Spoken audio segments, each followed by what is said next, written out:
stolárskú dielňu, tam som mal takú deku, ktorú som si rozprestrel, keď som vybral sústruh. V detskej izbe sústruh. V detskej izbe, áno. A som sústružil na deke v detskej izbe. Ale potichu, aby nikto nepočul, lebo nesmel nikto počuť. Tak neviem. Doteraz neviem, prečo to počuli všetci, že sústružím, alebo frezujem s takou frezou, jak tu je. To som mal takú božku. Tak som frezoval, lebo ja som o 9:00 večer som dostal strašnú chuť odfrezovať niečo.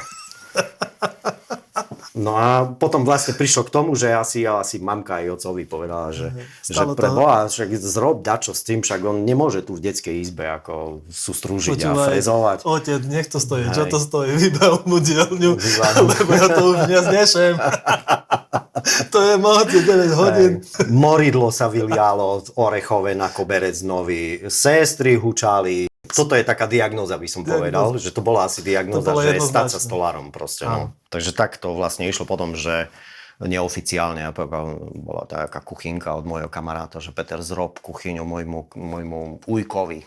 Hej, takže dobre, však ja už som počul vtedy o tých peniazoch tak, že koľko stojí kuchyne. Som si povedal, pre Boha, to ja zarobím strašné peniaze asi na tej kuchyni.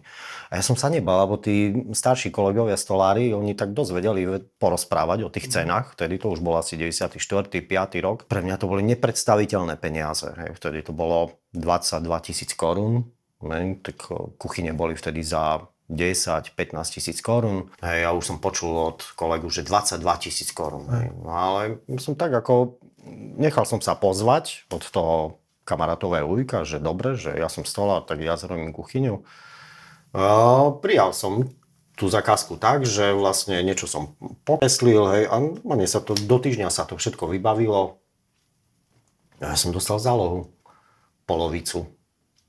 Hej, tak preboha, ja som bol kráľ z tých peňazí. To proste už moja manželka, už tedy bola moja frajerka.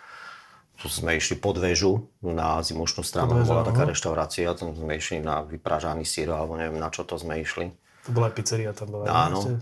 A tam sme vlastne, ja som vlastne pochopil, že nielen ako remeslo, ale že budem podnikať. Proste ja som videl ako pekné peniaze a aj som videl vlastne zrazu taký dôstojný život, ako, že z tých peňazí sa dá proste akože žiť celkom pekne. A ešte remeslo a ešte to, že ťa to uživí. Toto je strašne dôležitá vec, lebo ja poznám veľmi zlé prípady stolárov, alebo remeselníkov, ktorí zle dopadnú len kvôli tomu, že si nepreberajú žlté papieriky z pošty.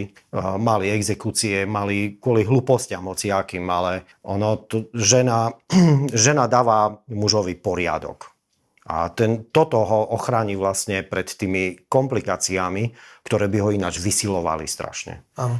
Takže ja som sa mohol venovať tej robote naplno alebo tým zákazníkom len kvôli tomu, lebo ja som mal všetko okolo seba vlastne tak, že nič ma nenaháňalo proste. Áno.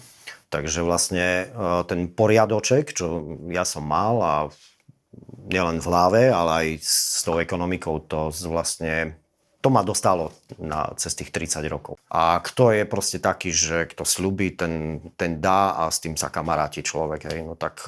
Nemali sme hlavne také zrkadlo, ktoré si dnešní mladí ľudia vytvárajú na sociálnych sieťach, hej, ale to zrkadlo je väčšinou falošné. Hej. Vlastne také 30% alebo 20% z toho, čo by chceli robiť, a 80% je to pozlátko, virtuálne filtre, požičané autá.